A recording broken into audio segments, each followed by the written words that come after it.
Davis mansion. What you think about it? What you think about that Mark Davis? Just that money's going somewhere. Yeah. That money ain't going to wins. It's going to that goddamn mansion. But what's crazy though, like, I know everybody's all like, "Oh my God, it's amazing," but it's like he literally just. It looks like the practice facility, but just you know what I mean. It does. And you use the same blueprints, just scaled down. I'm like, damn, like you couldn't just. But when you're a billionaire, you know what I mean? I'm not a billionaire. I mean, I'm over here. I can't even critique like that. That it's huge. It's like on the top of the hill. It's a crazy, like it's a mansion, but it's just like, damn, like the creativity. I mean, on the 1 to 10, what would you give it, Severe? I give it. He saved some money by using the blueprint. He's like, yeah, man, just give me this, but small size. That's exactly what he did. It's just a replica. But you know what? The inside bite for sure crazy. Inside, got it. I guarantee you it is. 100%. It's on PF Chang's and everything. PF Chang's, In and Out. You know what I mean? Like you name it, he got it, man.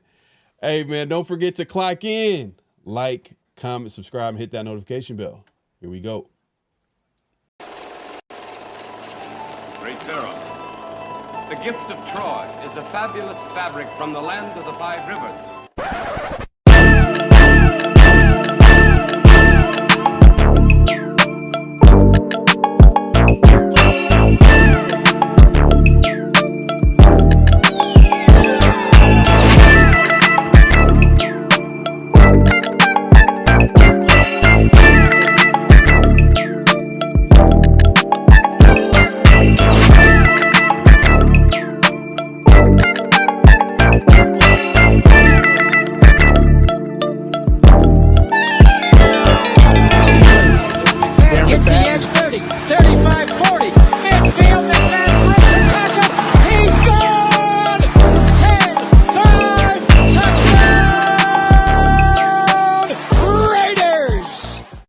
Years ago, when we came to Los Angeles, I really believed that the greatness of the Raiders would be in its future.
We are back for another edition of Around the Shield, man, and we got a special guest in the building. 805 Raider Real Talk, Raider Nation in the building, man. Appreciate you coming through. Happening, fellas. Appreciate it. Appreciate you guys. It's good to be on here. Man. Yeah, man. It's been a minute, man. But yeah. we got plenty to catch up, especially with the joint practice that happened today between the Niners and the Raiders. We'll get into that. Hopefully we'll have some positive things to talk about today, but there were some concerning things. There's always going to be good and bad. There's always going to be good and bad. There's always going to be a balance of the two. Hopefully it's not going to lean towards negative, but we'll have that conversation. If you haven't already, make sure to clock in, hit that like button, hit that subscribe button, hit that notification bell. We appreciate everybody coming through. Marcus Zamora in the building, man. Appreciate you coming through. He says, let's get it. Let's get it. For sure. Carlos Enfuego, strictly a Raiders fan and no one else, just win, baby, man. I couldn't say any better myself, man. For sure. My guy Mint Beats in the building, man. We got people pulling up. Definitely check out the last episode. Mint Beats and Severe and myself. We had a good conversation after last week's game, but oh man, we were pretty just like everybody else that watched the game. We're pretty disgusted, but it is what it is. We'll try to keep it as positive as we can today, man. That's gonna be the theme. We'll try to keep it as optimistic as we can, but we'll give you the truth no matter what. My guy Mint Beat said, heard them linebackers were looking suspect during joint practice today with passes across the middle. Hopefully we see some progress on Saturday. Yeah, it's not good when Kyle Juszczyk gets a long touchdown and Ricky Pearsall, one of the only healthy receiver out there, they're going against backups, and Pearsall is getting long touchdowns, which I believe he's the slot receiver, right? He's a slot. Yeah. So the nickel, he played both, but yeah, he played a lot of slot. Yeah, they move him around because they try to make it a for Ayuk a little bit sometimes, and so they move him around. But yeah, if he's getting up on us, I like Pearsall. He's a Florida guy. Your boy. That's your boy. Like him, but if he's getting up on us, man, that's gonna be tough. Yeah, we'll get into that. Yeah, Hata Mike, he says, salute 50-50, salute chat. This is Around the Shield with our special guest, 805 Raider, man. My 2 cents. Your boy, Severe, man, my 2 cents. Oh my God. He's in the building, man. Appreciate you coming through, man. Dropping dimes. Raiders smoke in the building, man. Hopefully all is well. I know you was sick the other day, man. What's up, chat? My guy, Severe Pharaoh, what it do? Heard our corners got barbecue grilled at yeah, they did. 805, salute my guy. Yeah, man, they did. They did. We'll get into that conversation. Kevin Lurker in the building says, touchdown Raiders, evening. Pharaoh, Severe, 805 in the house. Yeah, man, it's gonna be a classic, man. Definitely tune in. And if you're just joining us, hit that like button. We're going live on both our channels, so definitely do that. 805's in the building. So if you haven't subscribed to 805, man, what are you doing? Head over to his channel. My bonds in the building. If y'all pulling up, they're gonna come through in a minute. Please post the link for 805, man. Appreciate them coming through. Alec in the building. Raider Pete. God, we got everybody pulling up today. Everybody pulling up today. Coach in the building, got his juice ready. He said, "Watch out, the juice ready." Yes, sir. Coach is mad at us the other day. He was like, "What took you so long?" Because his juice had melted. He had the juice ready. By the time we got on cam, the juice wasn't. It was melted at that point. You need to drink that juice frosty.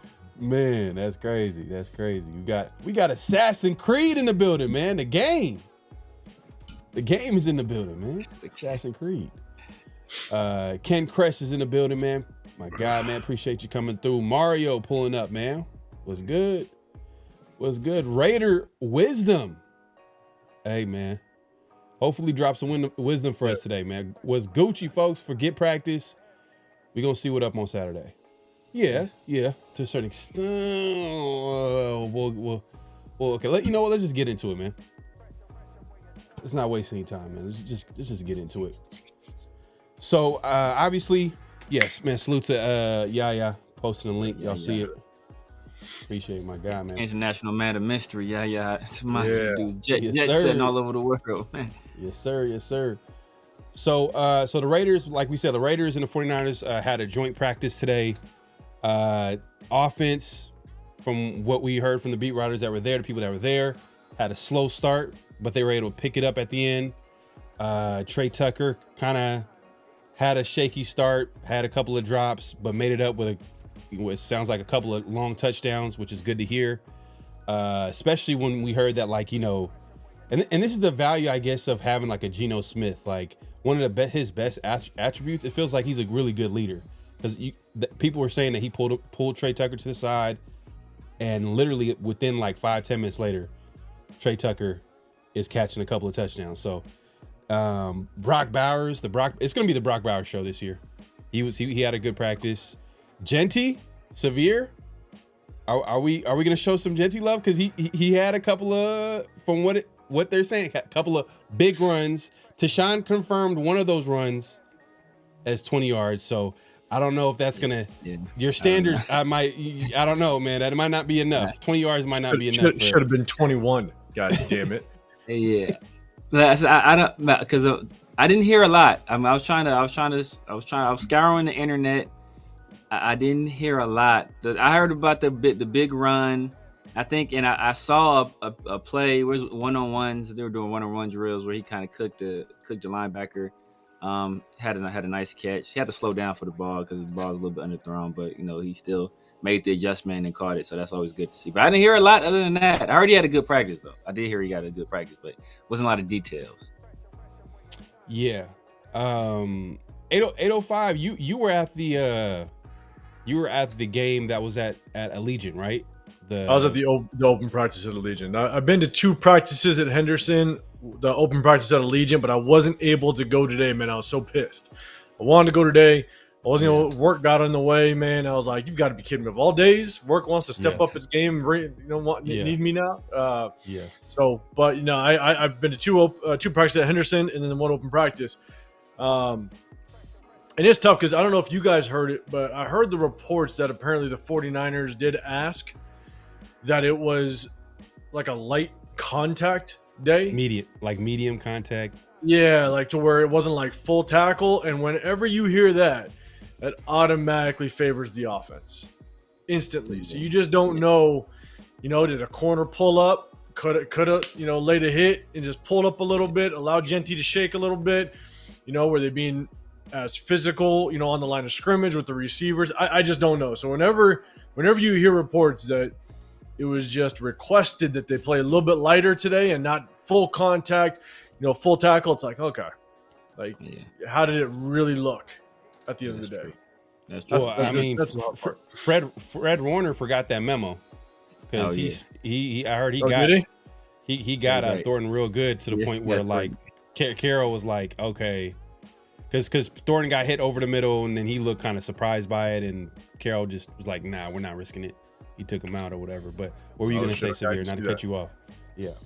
No. That was good that you added that in there. I was gonna say because part of the reason why you can't put too much credence in what we did offensively today, which is you always want to have good days. You always want to have good days, but I think the total I heard was there were 19 49ers players that they weren't playing. It was so many people that were injured and having to sit out that they had to bring in extra tables for them to be there on the sideline. So you always want to have positive days. Hey, whoever you're up against is what you're up against. You can't, that's not within your control.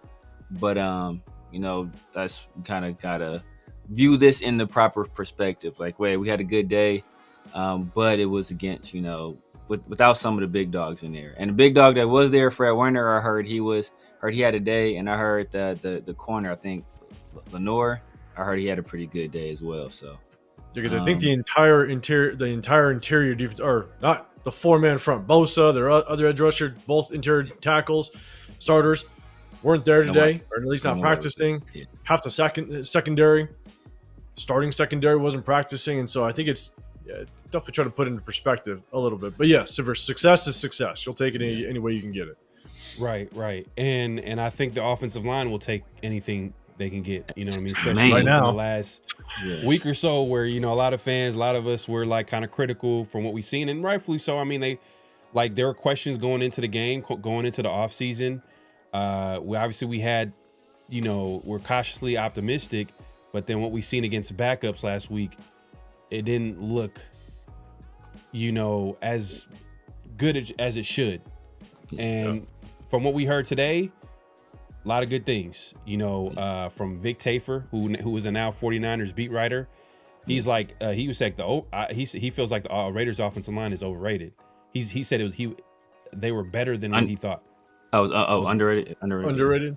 Yeah, he feels that they're going to be. He feels like they're underrated, but his exact quote was, I think he's on social media. He said that they're better than what he thought.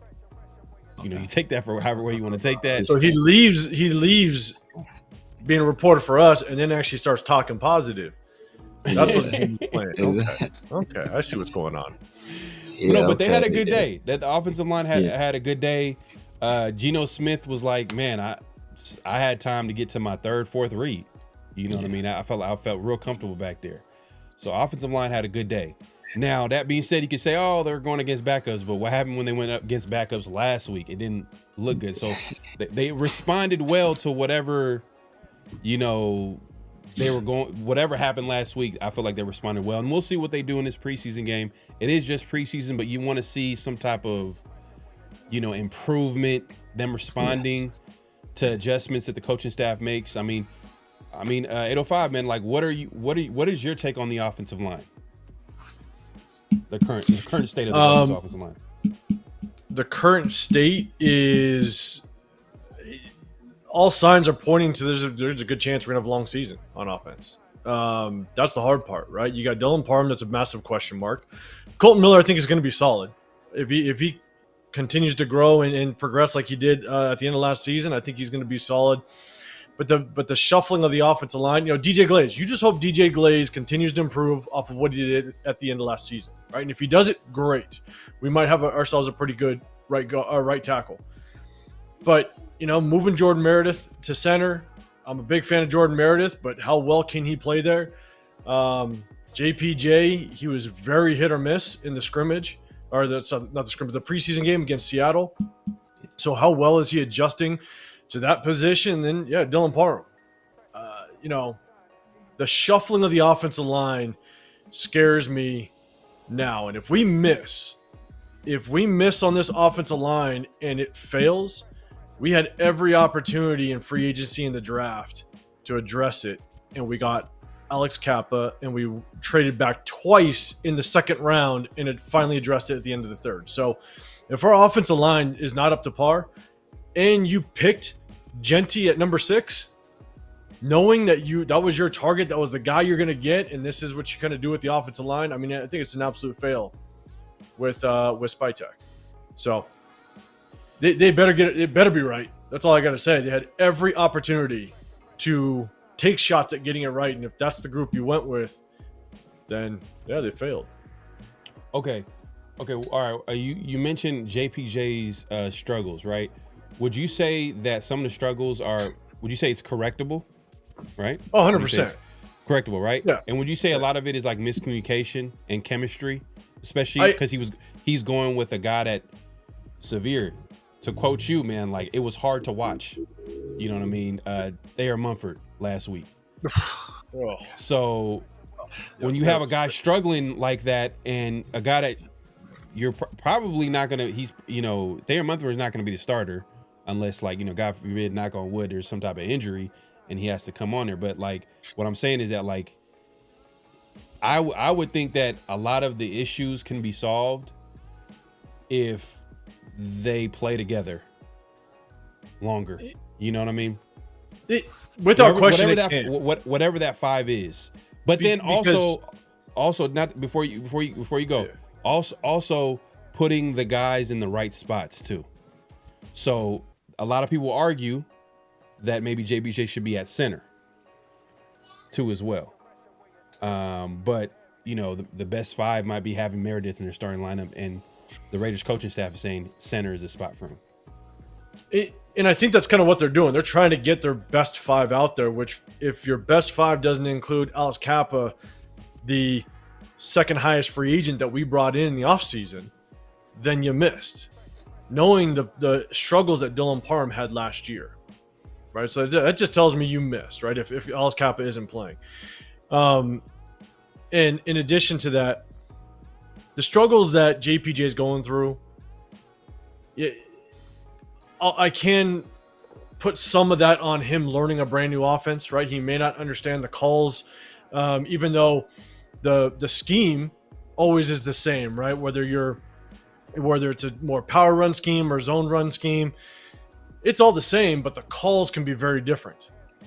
And so at the end of the day, I think, it might be JPJ just still learning the system, not understanding it, but then it's also on the coaching staff's fault because you're shuffling him so late into this offseason that he might only have 3 weeks at the guard position. And that's just not enough preparation for him to be ready full go week 1. And so, yeah, how long it takes him, I don't know, but I think communication is going to be real tough. And that could be part of his struggles, is just not knowing the offensive playbook right now. Yeah. And that was what, some people are alluding to, especially guys like Richie Incognito, who was on I think Raider Nation Network with Vinny, and he was talking about how his struggles could be because, I think it was JT. I think it was it JT? Was it JT the Brick? I thought was it JT Brick? Either JT the Brick or Vinny, one of those guys, right? But he was on there, and he was basically saying that, like, there was a time where we tried to play center, and playing center, it's a whole different ball game because you're the quarterback of that offensive line. Your attention to detail needs to be on point, and everything is going to be changing every down and distance. So depending on the down and distance, everything changes, and you got to be on it, and you got to be able to see everything. And he's saying that not Richie Incognito, but JPJ needs to prove to the coaching staff that he can do that consistently. So that's what he feels like. Maybe that's what's going on, is that they're probably there's a little bit of adversity that he's probably dealing with right now. And also, hey, Meredith, also another thing, Meredith he did his thing. Like, he's impressing the coaches enough to put him at center, because I think, and I'll let Severe chime in on this too as well, but, they went up to him during OTAs. They thought, they gave him that opportunity, like, hey, look, what do you think about going to center? And he went through the entire offseason to prepare for that position, and he hasn't let up. So, like, right now, he's still the starting center. So we got to give him props for, for kind of like fighting it out. I mean, Severe, what do you think of what's going on with the offensive line? I mean, they did play. Hey, we got to give them credit. It seemed like they responded today at the joint practice.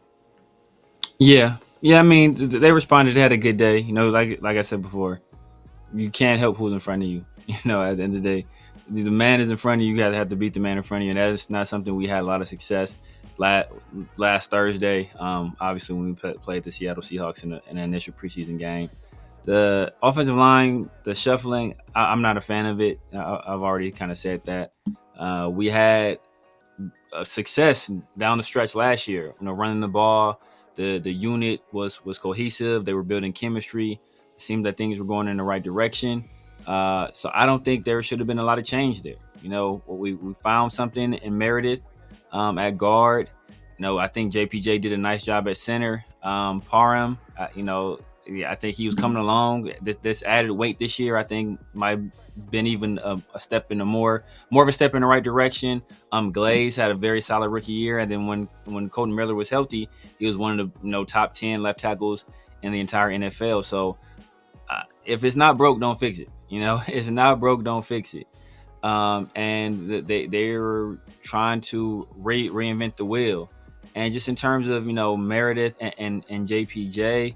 That whole competition, like Richie, I said before, Richie Incognito, he's speaking from the point of view of somebody that was playing at tackle in college and wasn't playing on the interior, and then made the move to guard as a pro. So, him trying to play center as somebody that's coming all the way from tackle, like that's not generally a transition that you make. I like the story of Max Crosby talking about Andre James, like that comes to mind, where he was like, "Yo, man, this dude is trash. Like how is this dude like even here?" And then he went from that to being an underwhelming starter, but to a guy that was able to make starts at the center position in the league. So that is a huge transition. Generally, interior positions, they're more transferable, where, hey, if you play guard, you can, generally if you can play center, you can play guard.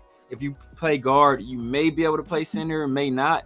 But Jackson Powers Johnson is a guy that played center at a very high level in college, and then came in last year, played center pretty good as well. So I don't think that should have been a move they made.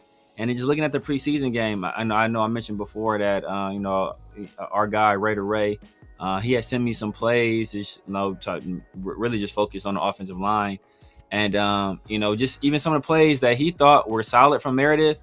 I was like, yo, man, that's not a great rep. It's not a great rep either. It's certain stuff that he has to recognize. Like, if the defensive line are in a certain alignment, like, the play is going a certain direction, like, you can't just shoot to the second level and leave your right guard or leave your left guard that's out leveraged to try to block a zero tech, right? Like, it doesn't make any sense. Like, why are you passing this guy off? You need to help here, and then you move to the second level. But he's just leaving. There's another play where there's a stunt where to his right, there's a stunt. Like, his guard and his tackle, there is a miscommunication on the stunt there, and Meredith is just in the middle of the field, like blocking grass, not blocking anybody, he's blocking grass. As it's one thing you know early on as a football player, you do not get caught blocking grass. Go hit somebody. I don't know who it is, you go hit somebody. So if you're just standing there, once you recognize, hey, no, it's not a delayed blitz coming, go find somebody to hit. And I, as a play later on where Jackson Powers Johnson, he did that. Hey, you know what? His man wasn't in the play. He had done his job. So what did he do? He peeled back and he helped the right tackle. Like, that's what you do. So, like, it's just stuff like that. When I see it's not encouraging. It's not encouraging. Now there's still time. We still got, almost a month till the season starts. So it's not like locked in right now. It's not set in stone that this is how they're going to be playing. But you can see that they made this switch so late that it didn't really give these guys a lot of time to gel. And if this was their thinking, this is something that should have been identified much earlier on, in my opinion. Yeah, I mean, and Pete Carroll, he got hired like in February. Was it in February? Pete Carroll? Spike taking Pete Carroll. Did they get hired like in February? Yeah, I think around that time, right? Late February, maybe. Yeah, because they didn't hire, the Raiders didn't hire a coach like right away. They kind of took their time a little bit. They were waiting for Ben, and Ben was like, "Nah, I'm going to Chicago." Yeah, exactly. Like that was their number one target for real. Now that being said, I actually want to ask you this question. I was thinking about it. Like, you made a comment saying that, if the offensive line it is the way it is, and we drafted a running back at number 6, like, it's a huge fail. Who would you have drafted at number 6, in your opinion? Or who are you looking to draft at number 6? For me, so the whole goal for me was to trade back. Want to trade back, stockpile some picks. If I would have stuck there, I like Tedderell McMillan. I like T-Mac. That was a guy that I really liked. That would have been my two options: trade back or go T-Mac. Now, there was a lot of question marks what we were going to do with Colton Miller. And so I wouldn't have been mad if they went ahead and went after an offensive tackle like a Kelvin Banks. Because if they got Kelvin Banks and you got the tackle of the future, you never know. You can shuffle down and put DJ Glaze down at guard. He has experience at guard. And so you could put Kelvin Banks at the right tackle, push DJ Glaze down to guard, and now you can move into the season with a pretty solid offensive line, in my opinion. But that would have been my first two: trade back, or it would have been T-Mac. Got you. Okay, so you would have went like wideout. So I was thinking that you were going to say offensive line. That you were going to say offensive line. I mean, I wouldn't have been mad at offensive line. I mean, Calvin Banks was my favorite tackle. And here's the thing. One of the things that I look at when we talk about first rounders, right? One, you got that 5th year option. But two, there's certain positions on the team that take up the mass majority of your salary cap, right? It's quarterback, it's edge rusher, it's left tackle, number 1 corner.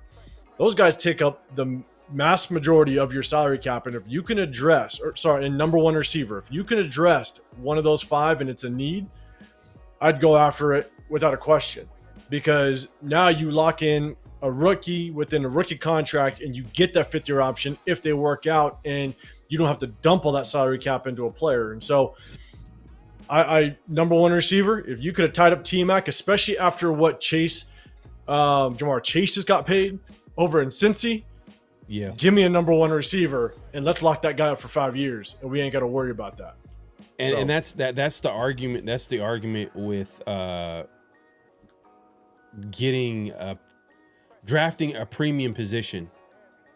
It's not even just it's the value, money wise, because those guys are getting paid. You know what I mean? Quarterbacks are they're getting paid. Wide receivers, they're getting paid.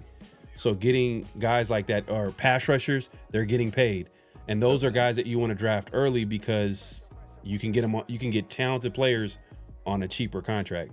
I think Genty, his contract, I don't know, don't quote me on this. I think Severe, we talked about it before. Where it was like top 5 in the NFL. It was. I don't know the exact numbers on James Cook's deal, but in terms of average annual value on his contract, it is second only to Saquon Barkley.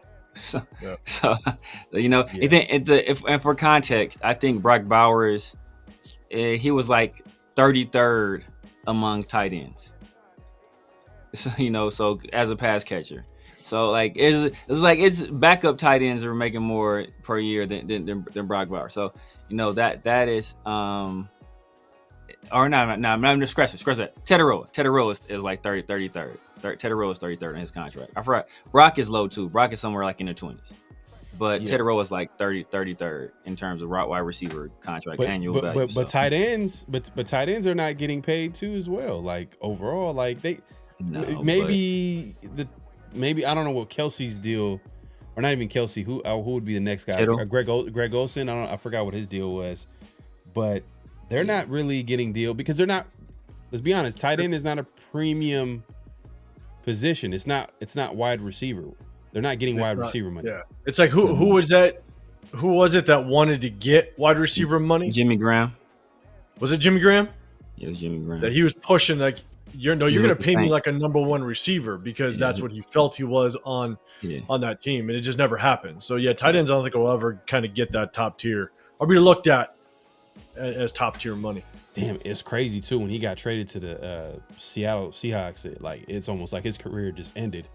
He wasn't. I did not hear from him. He wasn't like the player that he was with the Saints in other places. Like I know he played for the Seahawks, the Packers. Oh, he moved all over the place. Yeah, he moved around, but he wasn't the same player, and that's credit to Drew Brees and Sean Payton, and pretty much plugging in a player, and then Marcus Colston, do you think Colston would have been a good player anywhere else? I think so. Yeah. Because I felt like at that time, it felt like whoever you plugged in that Saints offense with Drew Brees and company and Sean Payton in his bag in that offense, I felt like they were going to get their numbers. Possibly, but Marcus Colston, he had that intangible. I mean, he was tall. He had some speed on him. He had the size to basically just body up any corner. So it's could he went anywhere? I don't know if it's anywhere, but if he just had a decent quarterback with a defense offensive coordinator, you could scheme the ball to him. It wouldn't be that hard, I don't think. Yeah, because he was, to me, I didn't really think I don't think he was the fastest guy. He was more of a big body receiver. Yeah. More of a possession, to be honest with you, but yeah. But he wasn't a bad player. I'm just saying it just because it just feels like there are certain players that are more replaceable than others. You know what I mean? Like there's certain players like, man, if this guy leave, like where can you replace this? Like where can you, like the Broncos for years felt like they could replace any running back in them days, in the Shanahan days. I mean, Kyle Shanahan kind of probably feels like that, you know, be honest with you. It could, basically. Yeah, exactly. Yeah. But like Colston's not like a Tyreek Hill, right? Tyreek Hill has a very special skill set that you can't replicate with just a normal receiver. And so with Colston, I think he could have success elsewhere, but probably not with every team. You know, he needs some pieces to help out. Well, speaking of speed, I know he got signed, but I thought it was interesting how people were reacting to Isaiah Bond, his charges being dismissed. And I'm like, this dude he's a bona fide explosive weapon, whatever you want to call it.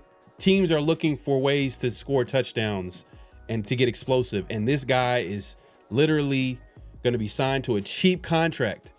He's an undrafted deal. And people were like, oh no, we don't want him because he's not the right guy. He comes with baggage and like the charges were dismissed. Like, what are you talking about? Like, why are you guys overthinking this? And literally within like 10 minutes of the news being like released by Adam Schefter, he announces that he signed with the Browns. Yeah. So good. I mean, good for the Browns. I mean, they went ahead and like picked him up. But like, if he was still available, would you guys be open to signing Isaiah Bond? Hey, definitely. In a heartbeat. No brainer, right? No brainer. Yeah. Especially because we don't even have a bona fide number one option. And not to say that Bond is that, but when you don't have a number one option, you gotta, and when you don't have as much talent like the Raiders don't have, you gotta keep adding talent. You gotta stack talent. Like look what the Eagles are doing. Look at teams like the Eagles, like they're constantly adding talent, and you would think like, oh, the Eagles got everything, like because they're constantly adding talent. Well, and I don't know how it works when Isaiah Bond became available. Is there like a waiver situation with the NFL to where it's, certain teams have that opportunity? I honestly don't know. So I don't know if it was like a free for all. They're waiting for his free for all. It was a free for all because they're waiting for his the case to play itself out. And once the prosecutor came out and said like, yeah, we're not going to be pursuing charges. So. And here's the thing: is I don't know if whether or not it was. I didn't hear this or read this in any of the reports that came out that it was like they settled outside of court or anything like that. I heard that a grand jury reviewed the evidence, and a grand jury decided not to pursue any charges, and it was shut down. Yeah. Now, if it comes out that it was settled out of court some way somehow, and I'm like, okay, then you may not want to bring that type of attitude or drama in the locker room, because obviously with Mark Davis and just this, everything that's represented with the Raiders, so if it wasn't settled and that grand jury literally it was just thrown out, no charges, and he's clean, hell yeah, you bring that kid in. For as cheap as it is to bring him in, oh my goodness, yes, no brainer, God. no brainer. And the thing is, the value that he would be bringing to you, like he could be that Swiss Army knife, weapon that Chip Kelly could use on offense, or he could be the deep threat, or he could be another deep threat, or special teams. Like the speed is evident, with Isaiah Bond. So, I thought it was a no-brainer, but I thought it was just interesting how people were just reacting to like, oh, what? Isaiah Bond? No, we're set at wide receiver. Are you serious? We are not set at wide receiver. We don't have a number one option. Let's actually talk about that, because in today's joint practice, they said the only person that was actually getting open was Jacoby Myers. Everybody was struggling to get open. And then, Trey Tucker had his plays later on because he had a couple of drops, and then he made it up with a couple of touchdown catches. But overall, Jacoby Myers was the guy that was consistently getting open from the wide receiver group, and everybody else was struggling with press coverage. Guys like Dante Thornton, which was a question a little bit with him, like how is he going to respond to press coverage? And he plays against a physical team like the 49ers, and he's going against their backups. Struggled a a little bit. You know what I mean? And as well as the other receivers, Jack Besh as well. You know, he wasn't getting open as well. Is this going to be an issue throughout the season, or do you think that, you know, there might be a little bit of growing pains because we have some young receivers, and it'll get better? Go ahead, Sphere. I mean, I think there's going to be growing pains. Obviously, there's going to be some growing pains. Do I think they'll get better? I think they'll get better. You know, but a lot of it depends. Is going to come down to this offensive line. Unfortunately, you know, it kind of goes back to that because I think we need this running game to be effective. Once this running game is effective, we can go play action.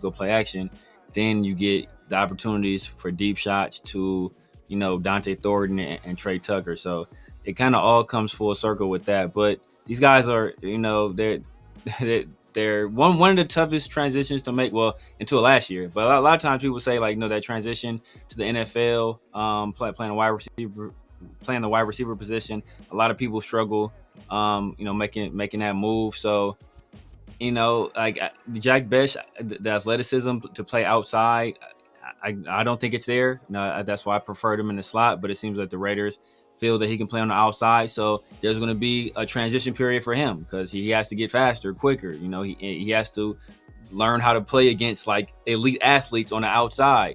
And then Dante Thornton is the physicality aspect, you know, and then running the full route tree. He may have done it previously, but it's been some time since he's done it, and he hasn't done it against the level of athlete he's going to have to do it in the NFL. So do I think he can do it?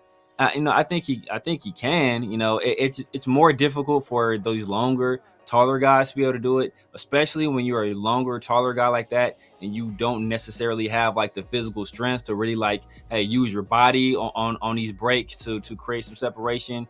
But you know, you have the speed, you have the threat of the speed, so people are going to play off you more often, and they're going to bail a lot, they're going to flip their hips and bail a lot quicker than, you know, the slower guy. So like he has to just learn how to use his traits and apply them to the NFL game, and that's going to take some time.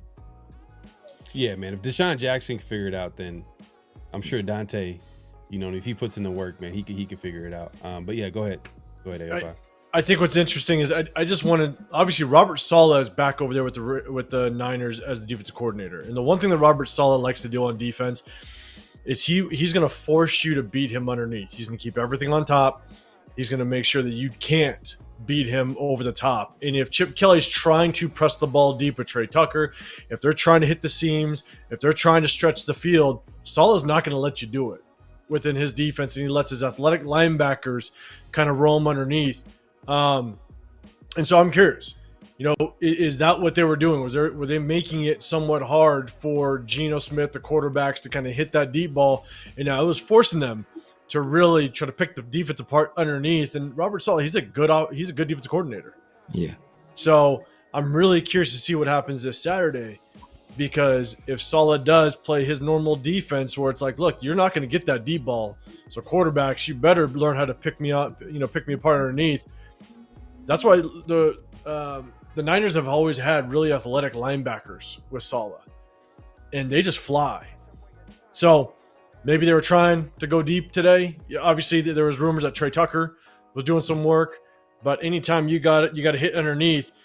When you're trying to learn a new offense, but you're trying to be precise underneath, that takes a lot of communication, a lot of timing, and if the timing's not there yet, you're going to struggle with a brand new offense. So, not to say that it's bad, it's just that might have been the reasons why the offense struggled underneath. Is, you know, we're learning new offense.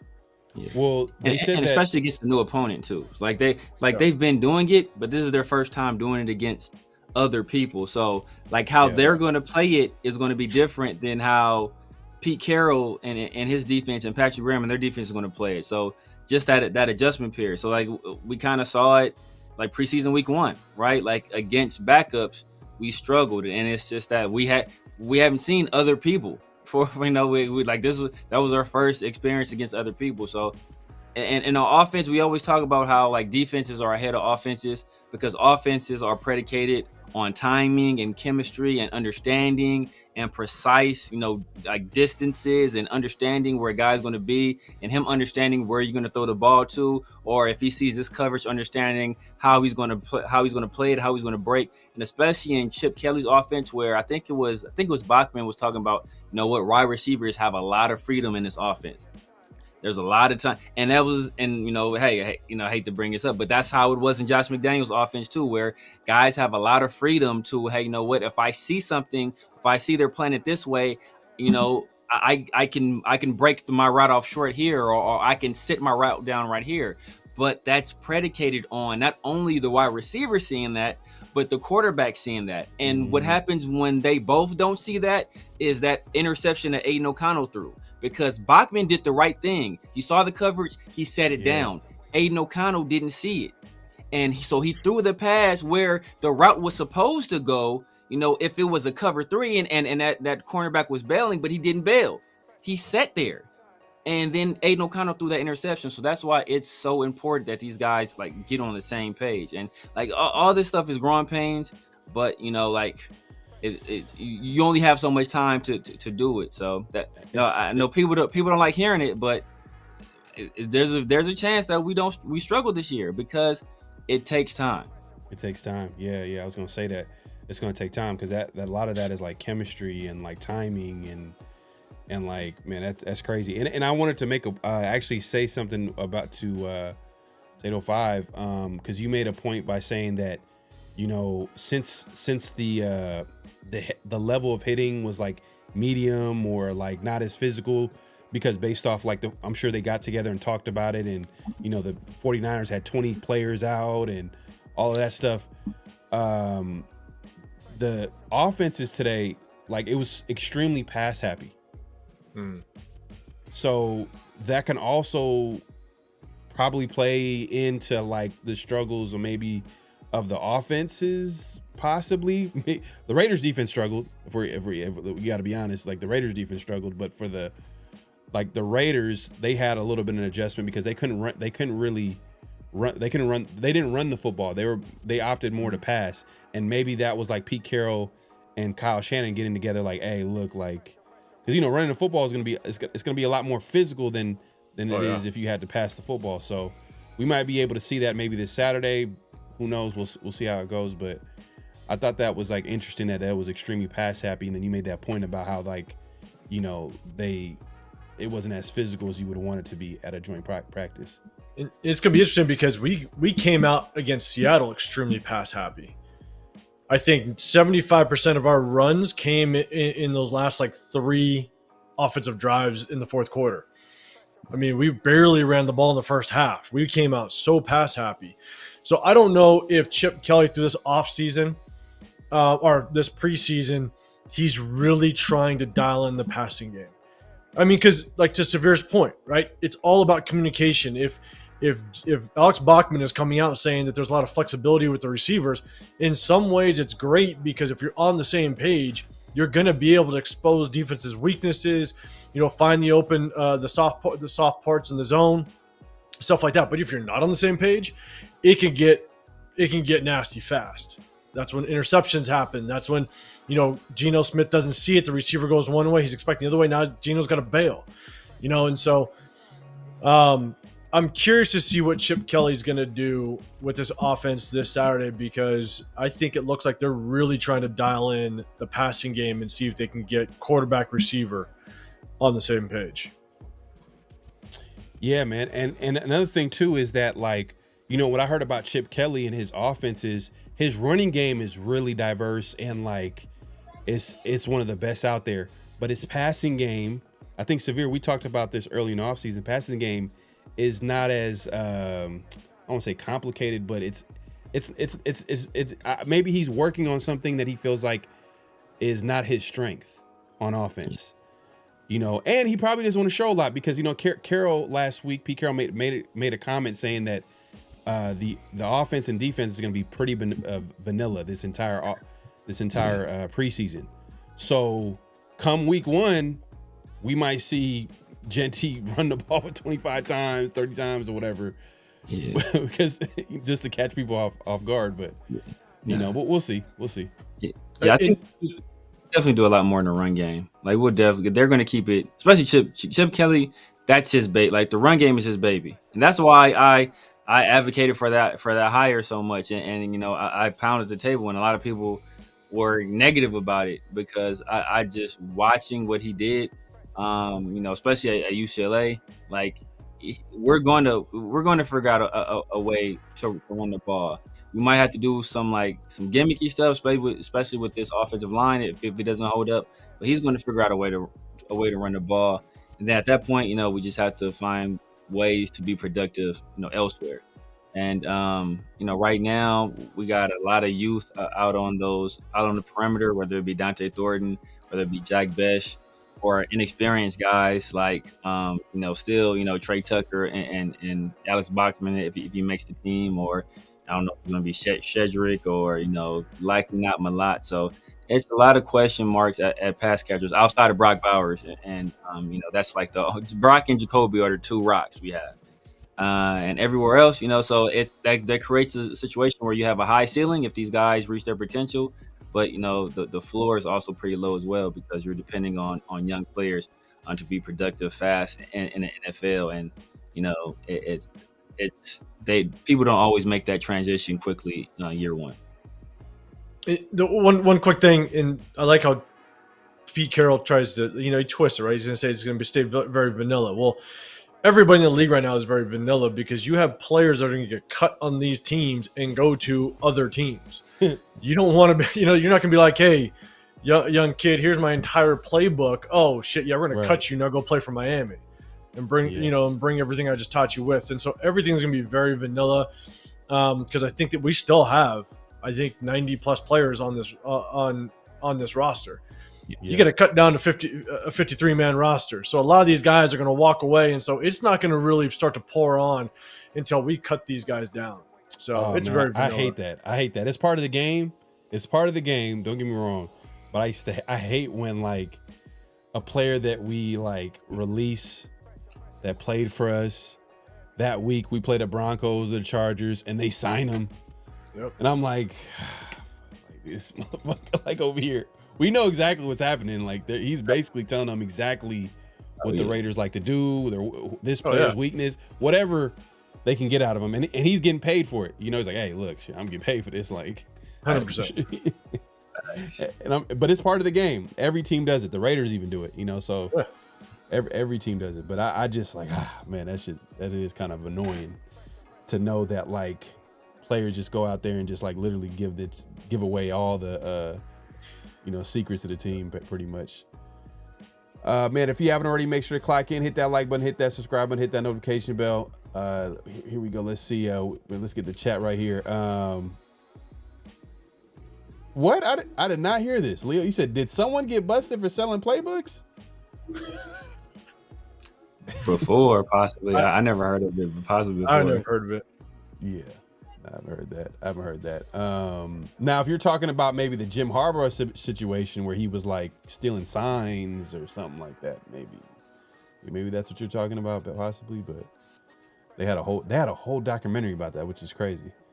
Not to bring up old times, but the dumbest move I think I've ever seen was Josh McDaniels letting Jared Stidham go. That was his like product for 4 seasons, and then he goes over to the Broncos. I was like, you got to be kidding me! You taught this kid for 4 seasons your entire offensive scheme, game plan, everything, and you let him go, and the Broncos pick his ass up. It's like, okay, got it. And they didn't even want to like pay him just a little bit, and they go ahead and overpay Jimmy G, who's been hurt for the majority. Like they literally overpaid. I don't know who was going to pay that much money to a guy that's been hurt every year. If we're being honest. Yeah. And you know, I seen some posts by like some Rams homer talking about like all the teams that Jimmy G would start. And it was like a whole like half the league. I'm like, who? Like someone needs to tell this guy something. Like no one's telling this guy the truth. Because this dude, Jimmy G, is trash. He's garbage. And by the way, Severe. Do a hospital ball out there. Yeah, I heard that too. It's like, oh man, if it was full contact, Devontae would have got destroyed.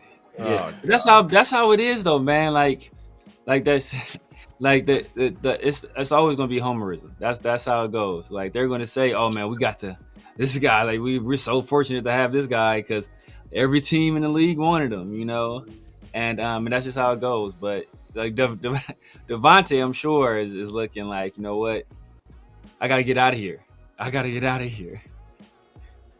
And you know what? If anybody could make Jimmy G look good on offense, it'd probably be Sean McVay. You know what I mean? But Kyle Shanahan had him at quarterback, and he was barely looking decent. Oh, he was. But I think there was something stupid where he went. They went on like a 6-game winning streak, and Jimmy G threw 1 touchdown through those 6 games with the Niners. Like it was just like they're winning games 12-9. It's just like, yeah. No, who will make him look good? I hate to say it. Sean Payton too. Sean Payton will make him look good. Like you saw what Sean Payton did, especially like down toward the latter end of Drew Brees' career. Yeah. When Drew Brees' arm was basically gone. He's basically gone, no arm at all, and they still were able to manufacture passing yards and got creative with Alvin Kamara and what he did with Taysom Hill. Like he was able to do some things with the quarterback that really couldn't throw for distance. So I think he would have been able to find a use for Jimmy. Well, West Coast offense, short passing game, that's like Sean Payton special right there. So I could see that. Yeah, definitely. Steady 2 years, $10 million for Broncos at the time. Yeah, man. Yeah, that was tough. Because I was you couldn't pay him more. That's crazy. And I wasn't even the guy to say that Stidham would have been the guy that the Raiders should have started the following season. I was like, sign Stidham and draft a QB. Let him compete. Yep. And let the 100%. Best man win. If the quarterback's not ready, Stidham can be the quarterback. I'm cool with that. But for whatever reason, I don't know. They, that's in the past. Let's let it go. But let's talk about the Raiders defense. My bad. It's all good. It's all good, man. It's all good. Let's talk about the Raiders defense. They struggled. They struggled against the 49ers offense. The secondary, secondary struggled against backup wide receivers. We talked about the injuries on the 49ers. Think about it. Like the guys that were scoring touchdowns were, the Pearsalls, who I think is like he's a slot receiver. And then you got Kyle Juszczyk as a fullback. That's kind of, I'm assuming that if a fullback is scoring a touchdown, that means the linebacker is getting burnt somewhere. Who's going to be matched up with the fullback? I'm assuming that it's probably going to be a linebacker, maybe safety. Yeah. I wouldn't think it would be corner right, but either way, someone's getting burnt. The secondary is struggling. Defensive tackle is an issue. Outside of Adam Butler, they're rotating like 500 guys over there. Like, and they're trying to figure out who's going to be the guy to start. Pete Carroll went out his way to be complimenting the guy they just traded for, Thomas Booker. Yeah. 805, what is your take on the state of the Raiders defense right now and the joint practice and their struggles? I think what's tough is what we're like, it's the perfect example of the NFL and just the emotion that, the fans have. And I've been guilty of it too. So I'm not excluding myself of this. We are all about like, what have you done for me lately in the NFL? Like Devin White yesterday, everybody was like, oh shit, watch out. Devin White got 2 interceptions in practice. And everybody's like, watch out. He's going to be it. He's going to be the guy. And then we find out he's getting burned today, in the joint practice. It's like, I think what's going to be tough is I think these players, they got to figure out, one, how they're going to play, side by side with each other in Patrick Graham's system. I think Patrick Graham, with Pete Carroll being a defensive guy, is Pete Carroll trying to put his stamp on this defense. And so now Patrick Graham is trying to implement something new that maybe some of the guys that were here last year, they're trying to learn something new, and there's communication issues. It's tough because I think we're on a roller coaster right now of some days they do real good, and some days we're struggling. And so we're going to have to wait to see just kind of what this 49er preseason game looks like. And I don't even know if we're going to get a good taste of what it's going to look like against the Cardinals, because the Cardinals, you basically play all the guys on the bubble, right? Those guys are still trying to make the squad. Mm-hmm. So, man, I don't know. I think we're just on kind of a roller coaster ride right now with the defense, just to really figure out how is this going to work out? Because we went bargain shopping at every single position this offseason. Yeah. I mean, Severe, like, look, Patrick Graham has been there for 4 years. You'd think that would be a great thing. 4 years, same defense. Oh, that defense is going to be flying. They're going to be playing super fast. They've been in that defense, but wait, we didn't bring back this guy. We didn't re-sign this guy. This guy was a bust, and this guy, So if you think about it, how many players are returning to this defense? How many new starters are there? Max Crosby, Adam Butler, they're on the defensive line. And then everybody else, like Palomau might be a guy, but he came in as a backup last season. He did start for a good amount of games, but he wasn't even the projected starter going into the season, part of the season. So what I'm trying to say is that, like, there's a lot of moving parts here, a lot of moving pieces, a lot of players who are trying to figure out their role on this defense, trying to figure out their way, a lot of young pieces. And last week, I had an overreaction take. Me, Severe, Shots to Men Beats, we had an overreaction segment take, whatever you want to call it. And I know it was right after a post-game show. That's probably not the best time to do it, but it is. So we went ahead, and one of my overreaction take was the Raiders defense is not going to be good this year. And the reason why I went ahead and say it wasn't just because of what happened in the preseason game. It was more so like looking at the talent on the roster. I mean, like does Patrick Graham got to be like the best coach of all time for him to like make this he doesn't have a lot of talent to work with. And then on top of that, like we have a lot more questions than answers on defense. I mean, Severe, like, am I tripping, bro? Like, I try to clean it up last show. Try to clean it up a little bit, like, oh, you know what? It might be a chance. The Pete Carroll said it's vanilla. Last week he said it's vanilla. Like, the defense is vanilla, the offense is vanilla. I get that, but you sent me a clip today, Severe, by who was at the tight end? George Kittle. George Kittle was talking about the Raiders, and he was like, "Oh yeah, we were looking at defenses from 2015, and they were doing the same stuff last week." I was like, 2015? That's 10 years ago. I'm like, am I tripping? Is this defense? Can you see this defense being at least respectable this season?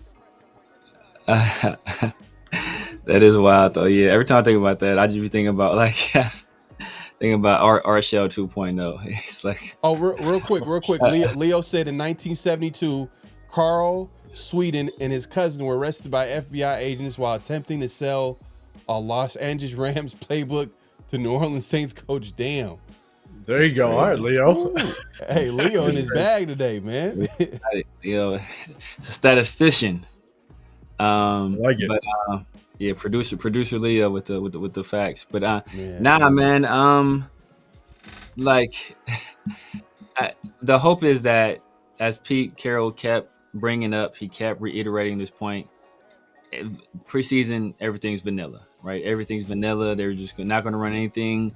No. Now, ironically, boy wasn't. I think Vic Fangio was out there like running some stuff. I think Steve Spagnuolo was out there like showing some stuff. But Pete Carroll, he's committed to just keeping everything super simple, super vanilla, not really doing a whole bunch of disguising.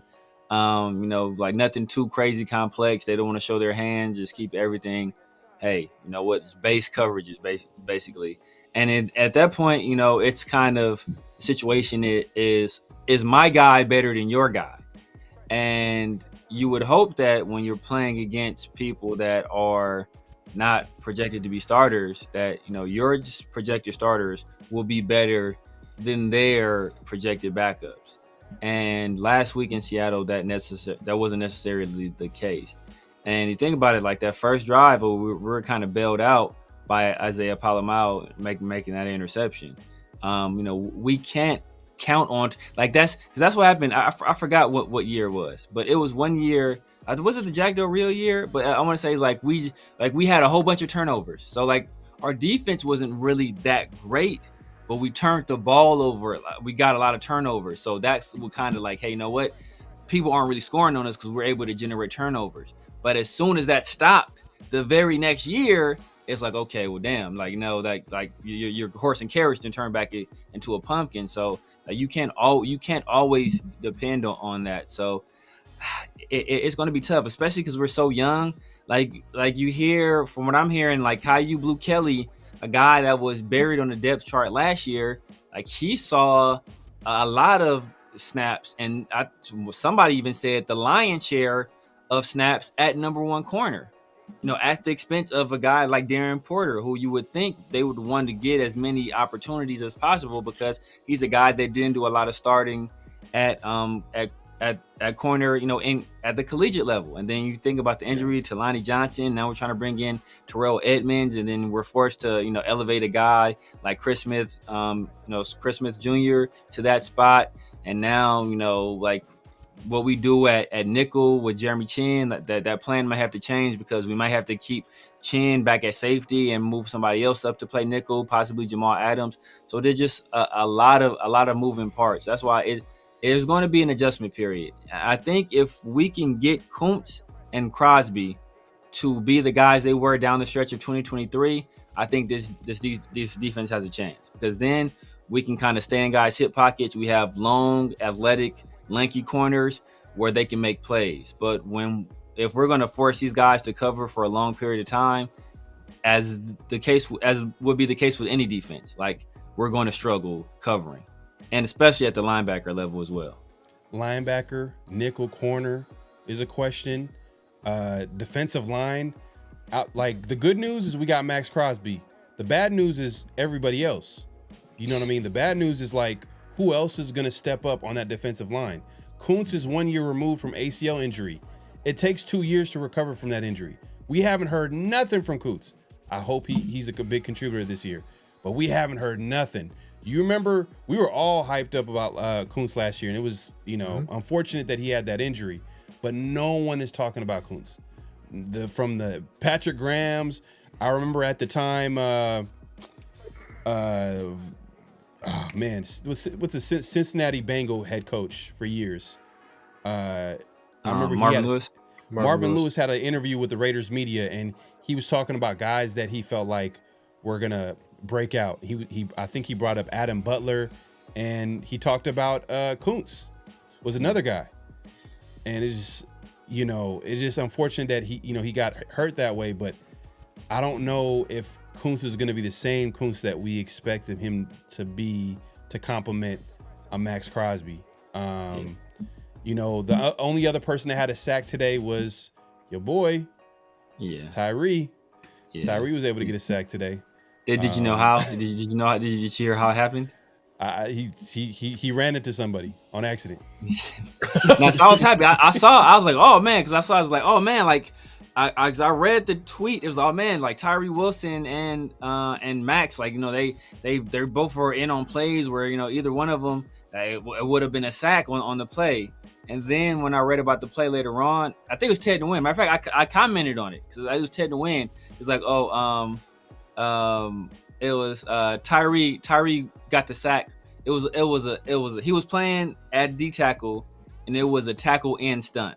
And I'm like, yo, call me when Tyree gets a sack and it's not off of a stunt or him being unblocked, because that was all of his sacks except one last year were those kind of sacks, and one other sack was like a cover sack. So it's like, call me when Tyree beats his man and he gets to the quarterback. Let me know. But I don't want to hear about him being unblocked and doing it, or it was a situation where it was a stunt and he did it, because that's like you generating pressures instead of Tyree generating the pressure himself.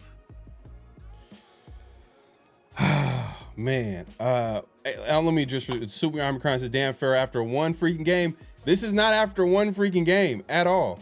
This is me having doubts about the Raiders defense.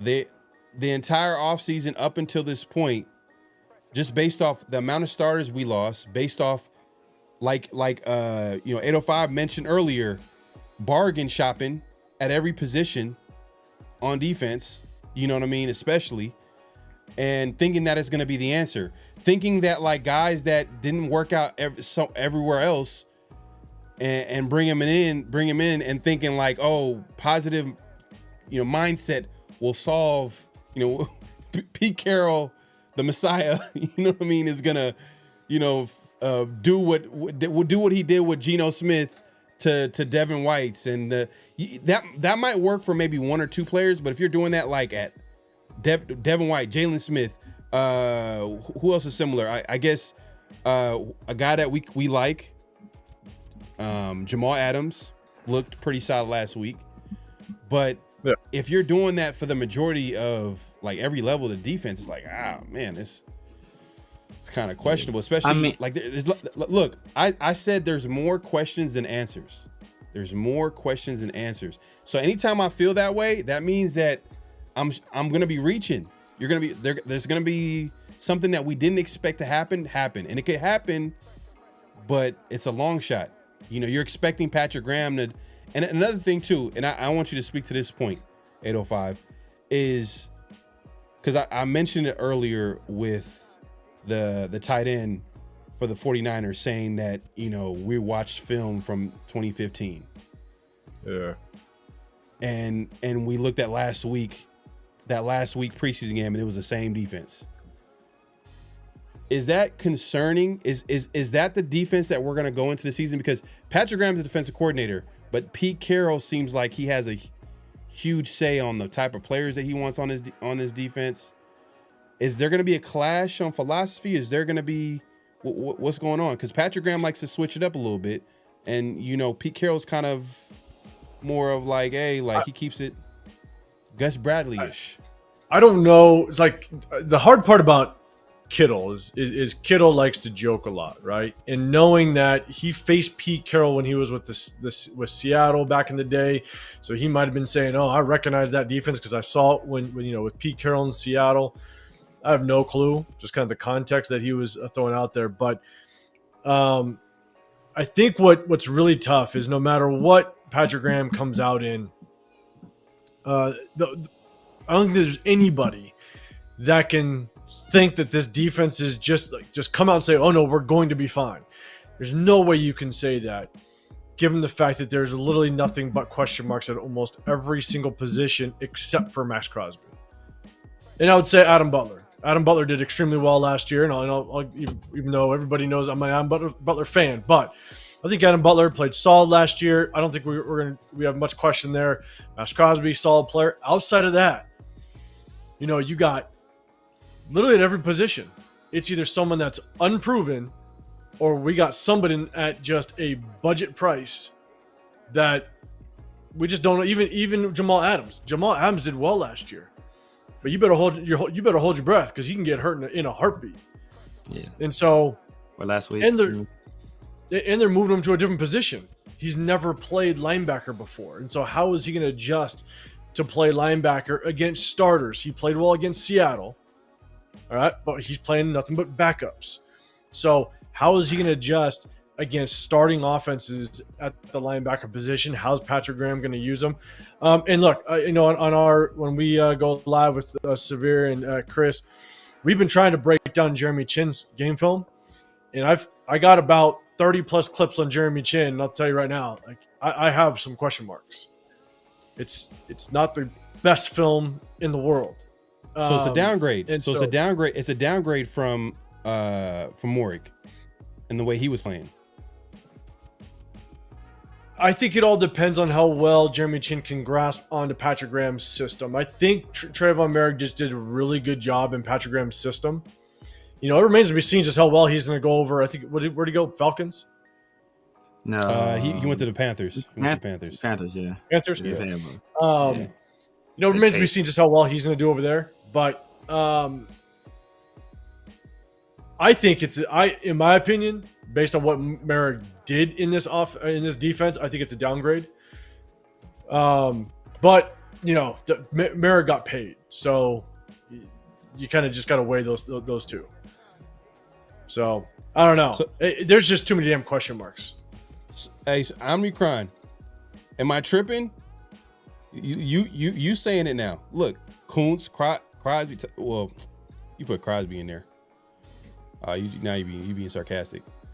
You said too many things got to go right. Now, look, all I'm saying is that like I'm looking at this entire offseason. I'm like, okay, and then I'm hearing what I'm hearing from training camp.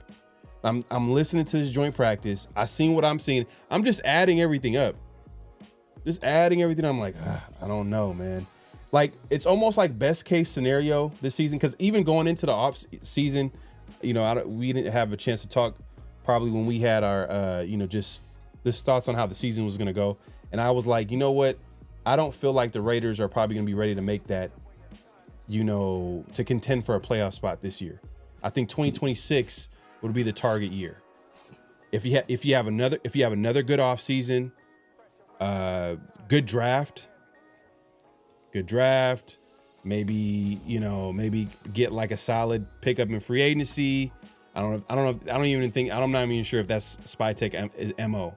I'm not sure if he's gonna ever do that, even if he has the money to like sign a guy in free agency, unless like it's, I don't know. It just feels like he wants to build through the draft.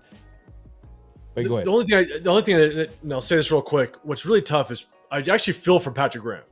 Even though I had some concerns with Patrick Graham last year, I believe it was 6 out of our first 9 games, we allowed the offense to take their opening drive and put points on the board. That's not a good look. You're not going to find success when you're allowing the team to consistently get points on the board the opening drive. So I have concerns in severe. We went over film last season, a lot of communication concerns. But I feel for Patrick Graham because he literally has an entire new defense. You're this entire offseason, even though you had a hand in picking some of these guys, he doesn't know who he has for the most part. How are these guys going to gel together? Man, and that's guys, a process. And the guys that like, it sucks because the guys that were on his defense last year are not the guys that I want to say. Like having Max Crosby, like you want Max Crosby. What I'm saying is that like the middle linebacker, the linebackers are the linebackers are learning the entire new defense. Secondary, safety, these are all guys that need to communicate and get it right, be on the same page. Max and Adam Butler their job is to stop the run and get after the quarterback. All these other guys, they're gonna have to, and I'm sure they have to communicate as well.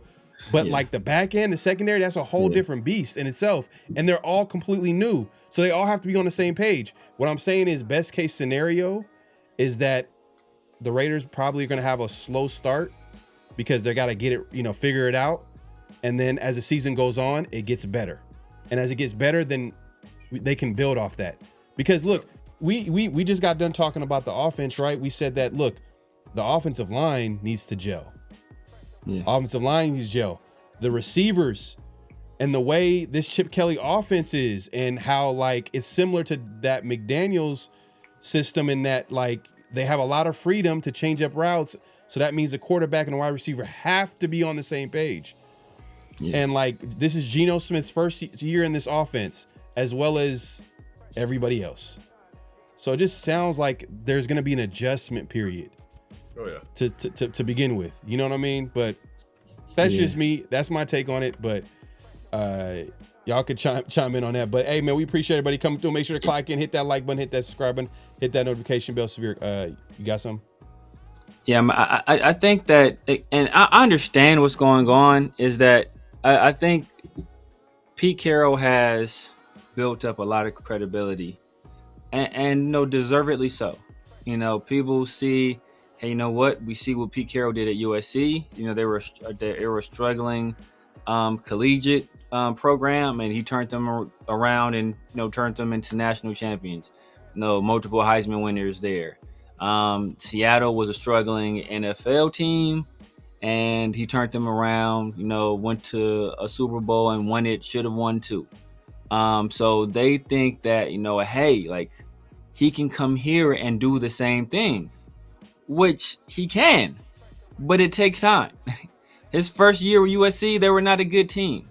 His first 2 years with Seattle. His first year he went to the playoffs. Obviously not. First year he went to the playoffs, but they were 7-9. And guess what happened? The second year, what was their record? 7-9. So, like it takes time. And then I think they started winning double-digit games. But then how did he end there? His last 3 years, I think he lost 10 games at one point, and then I think he went like 9-8 the last 2 years, and they were fine. Like, you know what? It's time to move on. So like even if he can build it here, it's not going to be instant success, because everywhere he's gone before, it's taken at least a year. Seattle, it took 2 years. So like I think we have these great expectations, and nobody wants to go into a season like, oh man, we about to lose. Like, no, nobody wants to have that feeling. But like we have to understand this is the NFL, and while some teams can turn around instantaneously, a lot of time it's like the old saying, like luck is when opportunity meets preparation. Like a lot of these times, like the infrastructure on these other places was there already. They just needed something else. But we ripped up the whole foundation and put in everything new. So it's not like you need that something else. It's like everything is something else, because everything is new. So, and when you have this many question marks, it's like anytime you have to say if this many times, there's a very good chance that you're not going to have a good result, right? Like I don't have to say if about Max Crosby. I don't have to say if about Adam Butler, right? Like outside of that, those are the only two guys I don't have to say if about, because if Eric Stokes gets injured again, if Darian Porter can't transition to the NFL, if Jeremy Chan doesn't finish offense, if Jamal Adams doesn't stay healthy, like if Landon Roberts doesn't improve, like there's a lot of ifs on this team. There's very few like bam, these are rock solids. So when you have that many, that leaves a wide range of outcomes as a possibility. So like it's not a situation where we are guaranteed success, or success should be expected. We all should root for it, but to expect it, I think that's a bridge too far. Yeah. And it's not like we have to have like great, like for all the people like, oh, we have to have great players at every position in order for us to be good. No, there's going to be great players, but there's also going to be good role players. Like Spillane, for example, he was a good, solid player. Yes. He was a guy that we could count on to be solid, a playmaker. If we're being honest, he was a playmaker. From what I've seen in Patrick Graham defense, he was a playmaker. Now, was he perfect? There were moments where he was missing tackles, he was exposed in coverage, but he made plays.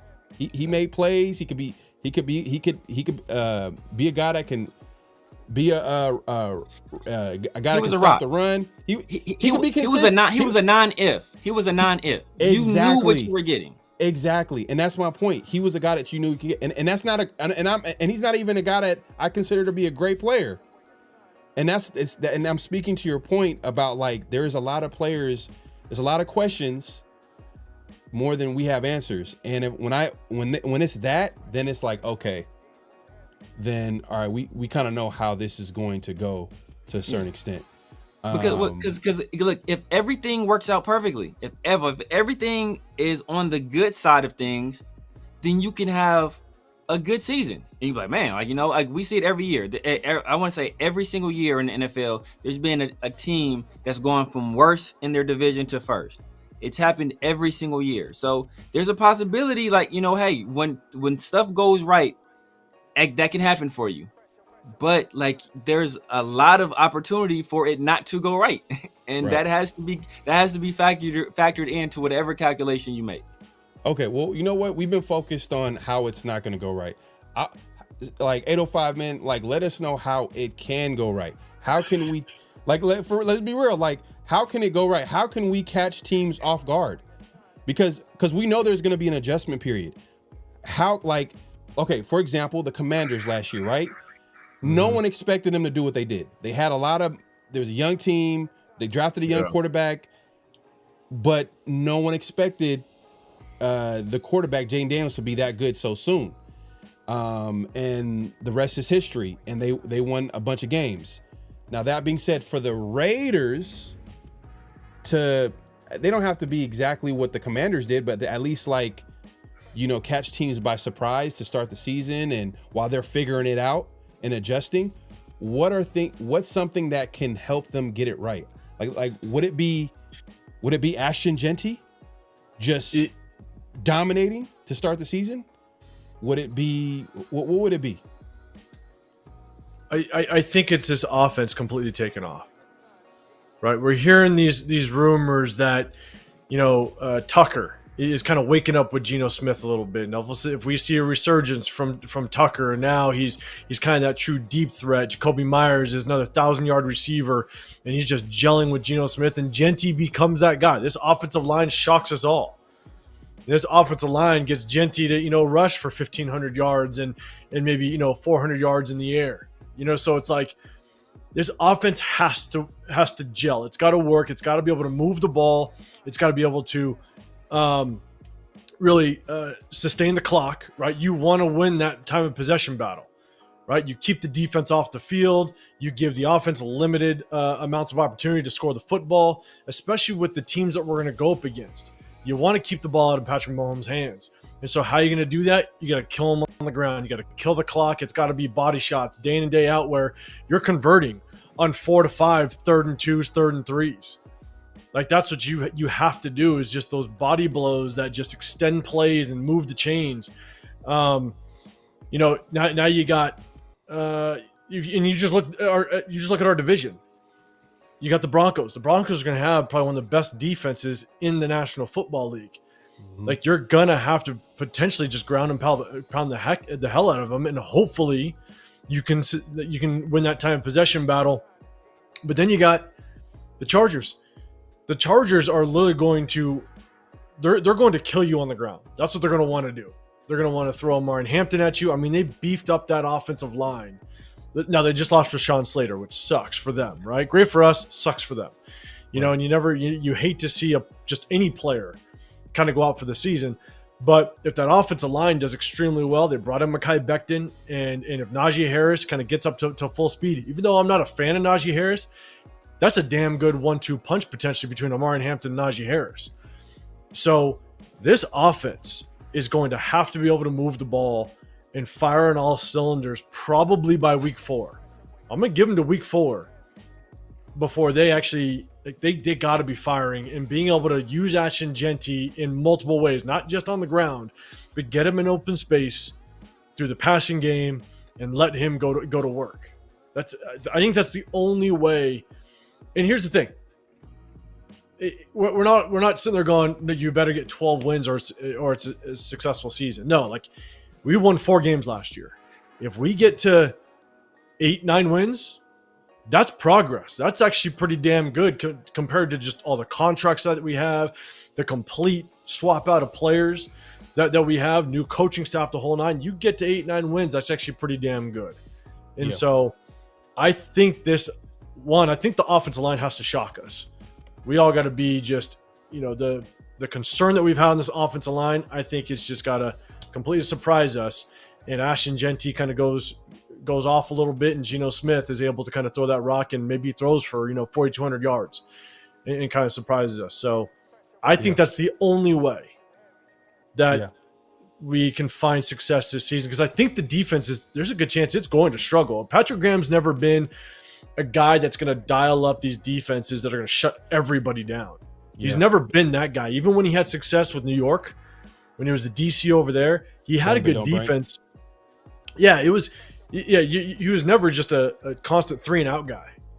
The offense will move the ball. The offense is going to get, maybe a 10, 11, 12 play drive, and hopefully they miss a field goal or maybe you get a turnover. So, Patrick Graham, I think this defense is not going to be the strong point of this team at all.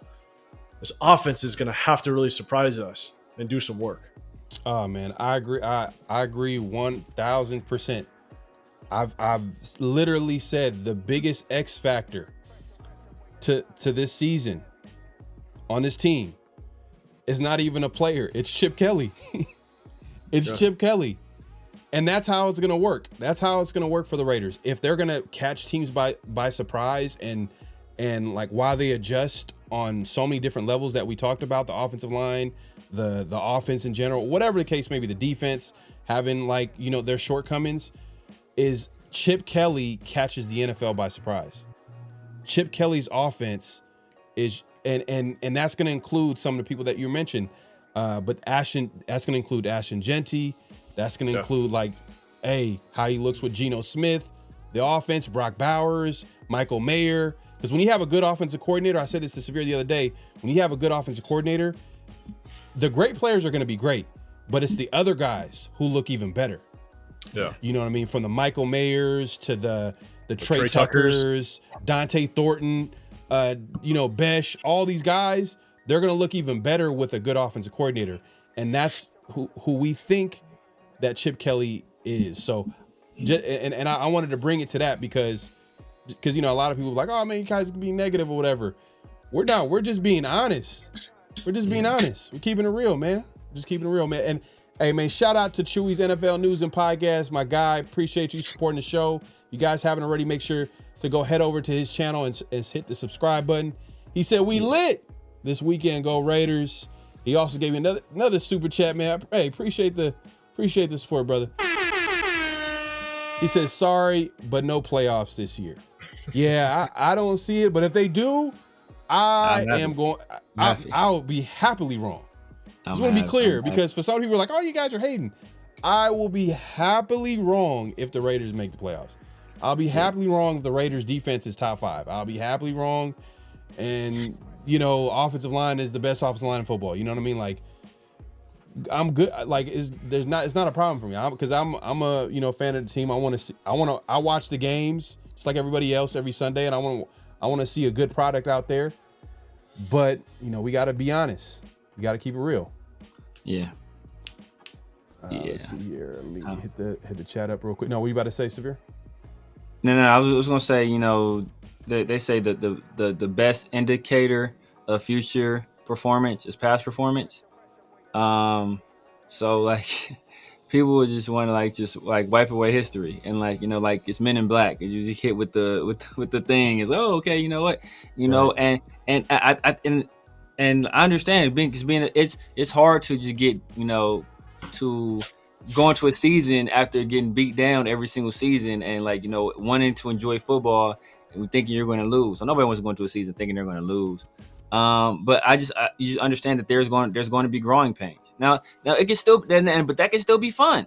It can still be fun because we have some great players to root for. Like I think Brock Bowers, I already said, I think he's going to be a much better player this year. I don't think he's going to have the same production, but I don't think he's going to have the same production because I think Michael Mayer is going to step up big time. I haven't been a fan of him in the past, but I think Trey Tucker is going to have a really good year from what we've been hearing. I think Kobe Myers, I think he's going to take another step, and we've been hearing about the chemistry between him and Geno is uncanny. So I think if this offensive line solidifies, I think we'll have a chance to be a very good offense. And one thing we looked at before, I want to say on the 50-50 show, is that Geno Smith is one of the best quarterbacks in the league in the final 4 minutes. So if we can just keep the game close, get him to the fourth quarter, get him to those final 4 minutes, we have a chance to win every single game. But the key is that we have to keep it close, or we have to be, playing with the lead at that point. If we can play with the lead, if we're playing with the lead, then we can do, at that point, 2 things can happen. Malcolm Kuntz and Max Crosby and, even Tyree, you pin your ears back, let y'all go at the quarterback, right? Because we know they're in throw mode right now. And then on offense, when we do get the ball back, take the air out that thing. Hey, you're getting a heavy dose of Ashton Genty, a heavy dose of Zamir White, heavy dose of Raheem Mostert. We're just going to take the air with the ball, and we're going to bleed this clock. But, it's incumbent upon us to actually either play with the lead, get the lead, keep the lead, and then, finish that thing off. And it's the I think we can score. It's not the scoring part. It's the keeping the other team from scoring early in the game. And as you said before, on the D line, like Adam Butler and Max, they're the constants.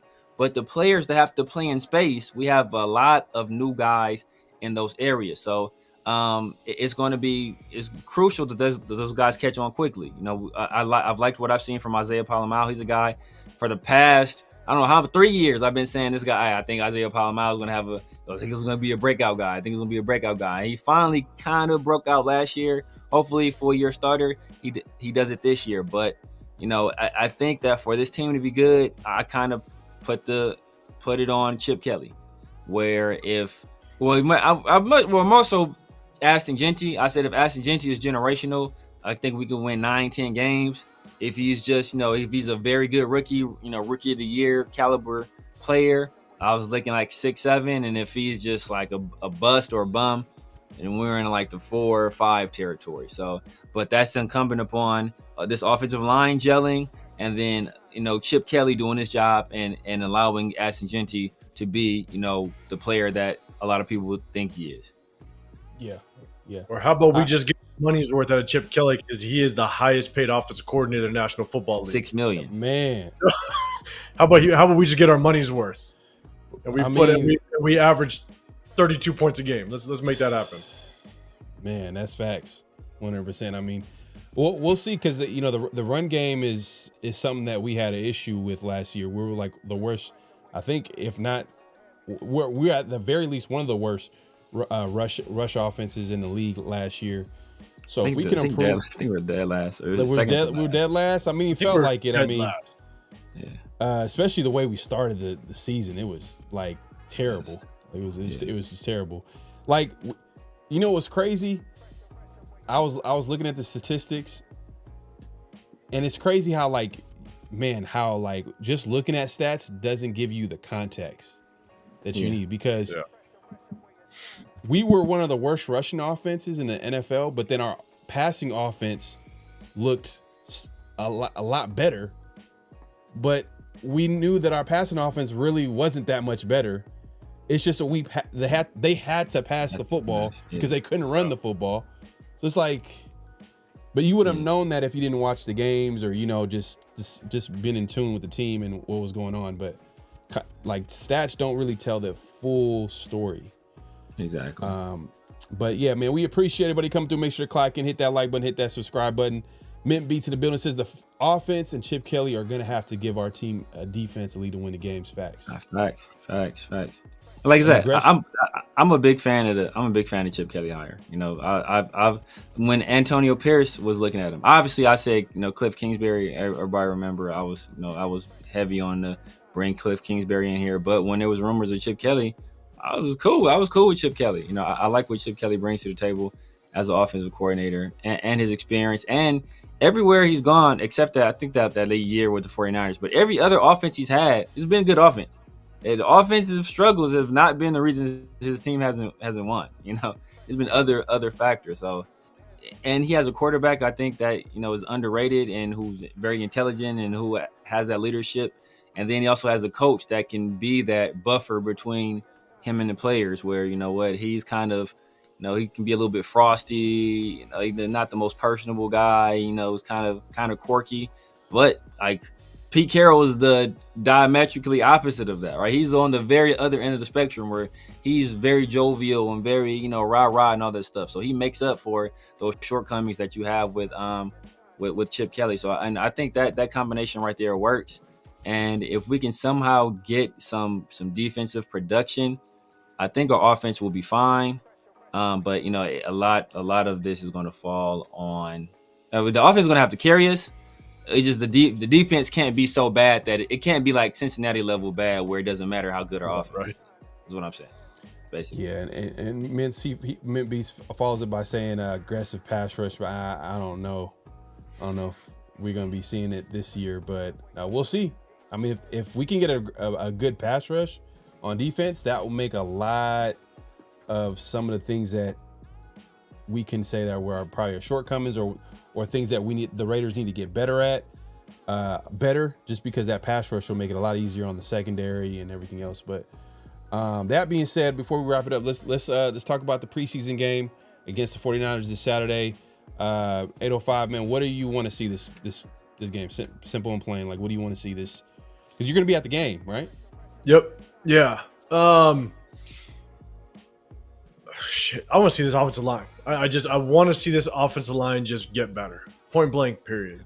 Because I think that's really where any success that we potentially have, just because we really just talked about it, is this offensive line is going to be what takes this offense to whatever level we end up going, right? If we have a shit offensive line, I guarantee you this offense is going to struggle. If this offensive line can step up, then it's going to give us a chance at finding success on the offensive side of the football. I'm severe. We've done lives quite a bit, and I'm a building trenches guy. I want us to be able to beef up the offensive line and make sure that we're just bullies in the trenches. We just didn't do it this year. We waited. We traded back twice, and we waited till the end of the third round to address it, and we brought in Alice Kappa. And so I want to see this offensive line just kind of come together, start to gel. And one thing I always watch for is, even though we may have our starters in, I always look at what is our competition when those starters are in. Last week Seattle was very open. They said we're not putting in any starters. So we knew our starters are going against their backups. So if we look damn good against some backups, you can't put a whole lot of merit into it, right? So I definitely want to see what our competition is, how the Niners are lining up against us, whether it's starters or backups. But I'm looking at our offensive line, and then one thing I always watch for is the guys that we picked in the first 3 rounds, because you always want your first 3 rounds to produce potential starters, And I want to see Jack Besh get out there. I want to see him kind of get involved. I want to see whoever's playing quarterback have some confidence and look his way, because it felt like last week. Yeah, Jack Besh, I think, got 2 targets, 1 catch, but the quarterbacks never really looked his way. And that just tells me that either the quarterback didn't have confidence to look over there, potentially get him the ball, or he wasn't getting open. The times I saw him, he struggled with separation. So he's a second rounder. I want to be able to see him kind of get separation, get involved, have some sort of piece of this offense with his name on it. And then the 2, obviously Genty, right? I hope Genty gets at least 5 to 7 carries this game, because with the third game, we said it earlier, a lot of these guys that are on the bubble will get playing time, the majority of the playing time. So Genty, I don't even know if he'll play in that third preseason game. So I want Genty to kind of get some reps in this game, get at least 5, maybe 7 carries. Just get his feet wet with some good NFL football. And then it's Caleb Rogers and Charles Grant. I think both of them kind of struggled out the gate, which I get it. You struggle a little bit your first NFL game, but I want to see progress, because we said it again when we went live and kind of broke down film, is injuries happen every year. We saw it with our offensive line last year. Against Cincinnati, 3 offensive linemen went down in 1 game. If any of our tackles go down this year, we're in a world of hurt. We're in trouble. If Thayer Mumford or Charles Grant need to go in there, we're in trouble. So I want to see them I want to see both of them get better. I want to see Charles Grant be able to actually compete to potentially take over a Parham spot if he just doesn't work out, and then obviously Darian Porter, so I want to see the guys that we picked in the 3rd round. I really want to see just how they do and how they progress. And are they going to have some sort of impact this year? Yeah. I mean, you hit up on a lot of points that I 100% agree with.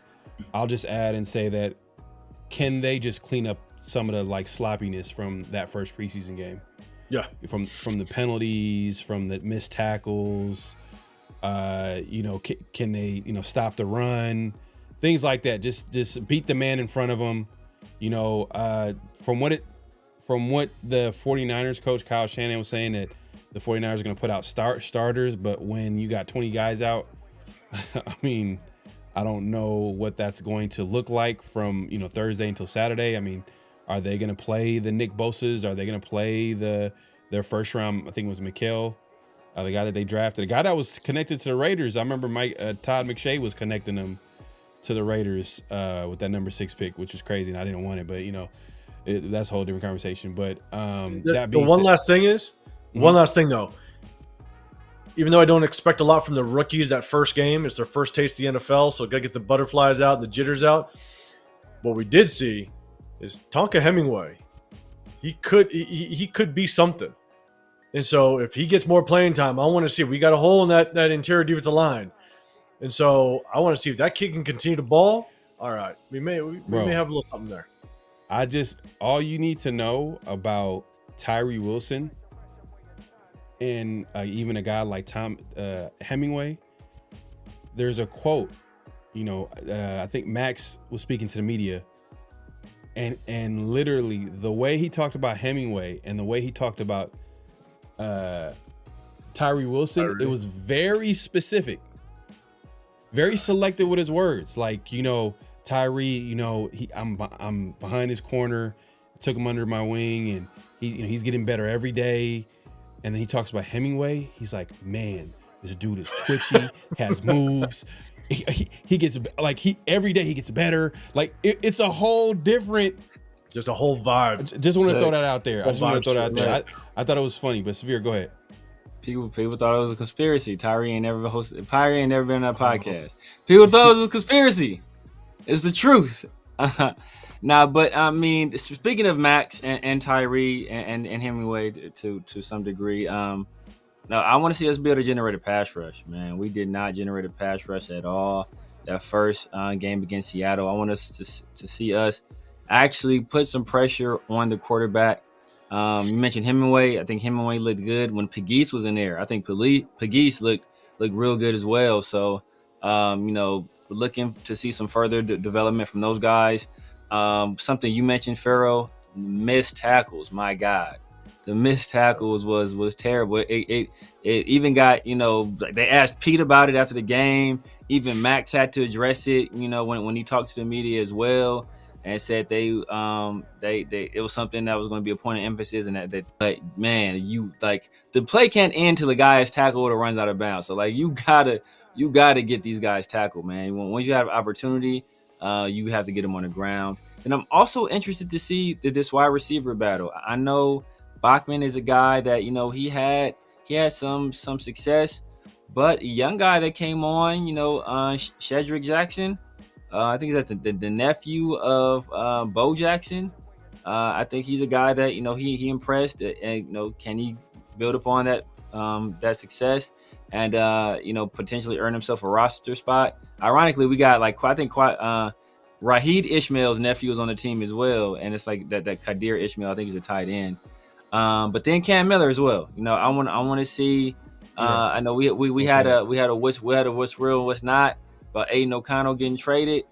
If Cam Miller impresses and continues to impress, and Aiden O'Connell does not start putting this thing together, you're going to start hearing a lot more rumblings about Aiden O'Connell getting traded, because if he's struggling, they might just grab they might just go two quarterbacks, or they might just grab a veteran quarterback and have Cam be the emergency quarterback on game day. So Cam Miller's continued progress, that could be something that leads to some major roster moves.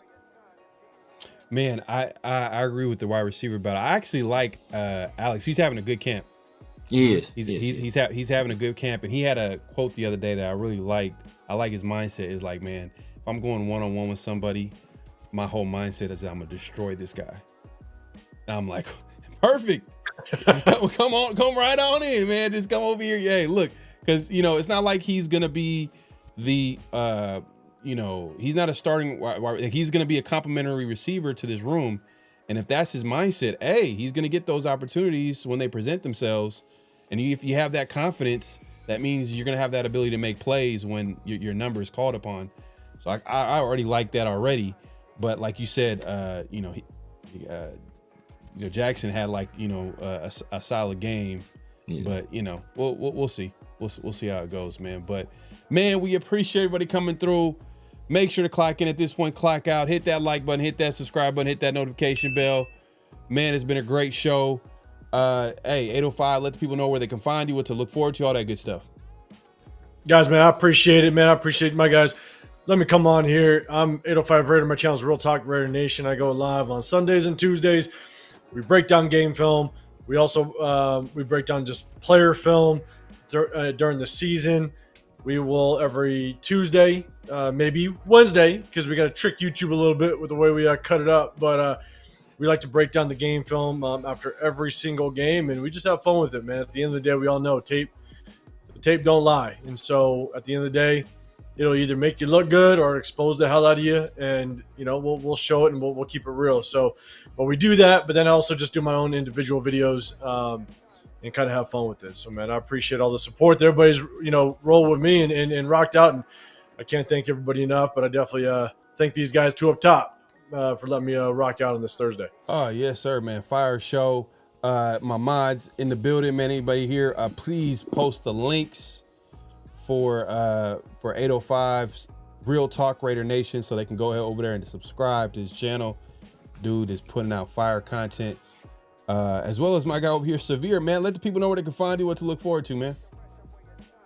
You guys know what it is, man. It's Severe Raider on YouTube, IG, TikTok, X, Snapchat, basically everywhere. The Severe Raider, man. Tuesdays, you catch me with my guy Tuesday or Wednesday, depending on the film. You catch me with my guy 805 and Chris from Protect the Shield. At this time of the year, we're kind of going into our film phase, breaking down the game film, kind of showing you guys what we're seeing, and sharing with you why we have some of the opinions that we have, because as they say, the eye in the sky don't lie. And then on Tuesday, the world famous 50-50 show, me and my guy PharoahNFL. Been at it for a minute, so make sure you guys tap in with us on that day. And then Around the Shield on Thursdays, man. We've been doing this thing for a while as well, bringing in some of the the best guests from around Raider Nation, some awesome content creators that are sharing a different perspective. Sometimes we're on the same page, and sometimes we have some disagreements, but it's always a good conversation. Yes, sir. Yes, sir. I'm gonna go ahead and post this link real quick. Yeah, man. Hey, if you guys can find me, PharoahNFL, all over social media, obviously on YouTube, definitely subscribe if it's your first time viewing the channel. We'll be back here next week, 50-50 show, like Severe said, and Around the Shield, man, this weekly show. We like to bring our guests, and have great conversations like we did today. So definitely tune in every Thursday. Let me post this link here. Let me know if y'all can see it in the chat. Let's see. Yes, Severe, sir. I don't know if you see it on the chat. Yep. It's all mine and yours. All right, is it a clickable link? Because I did it through sometimes when I do it through here. Yep, it's clickable. Yep, perfect. Y'all see the link in the chat, right? Oh yeah, perfect. Yep. Here we go. Boom. 805 channel right there. Definitely head over there if you guys haven't subscribed, man, to get some fire content, man. And yeah, for sure. All right, cool. Yeah, man, great show. Any last thoughts before you head out?